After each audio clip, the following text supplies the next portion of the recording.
I'll just read it to you guys.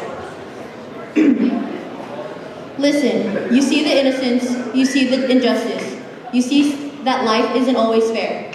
Listen, why do we live in a world where we need to be someone? We live in a life where you need to be rich to get the justice. You need to be a certain race, a certain color to not be accused.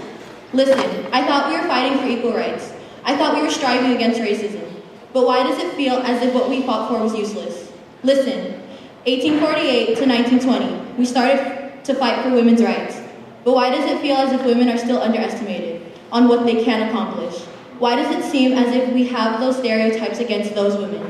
Listen, 1954 to 1968, Martin Luther King Jr.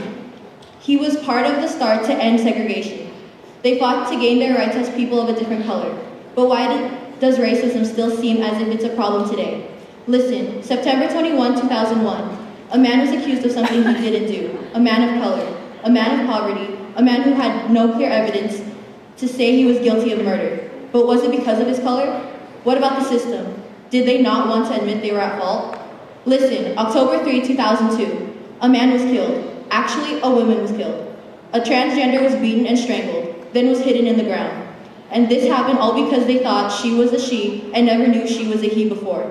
Listen, Tuesday, November 8, 2016, Election Day. Like they say, out with an old, in with a new. We the people had to pick a new leader, and yet we decided to have him, a biased, a racist, a person who has never been in politics. Listen, I've taken you through history. Now you need to decide what to do with the facts. Listen, you call the shots. You might think your say doesn't mean a lot, but it does. Imagine being at these points in time. If you were at the protest, if you were in that courtroom, if you were allowed to vote, if someone were to interview you about the situation at hand, would you speak up? Would you take action?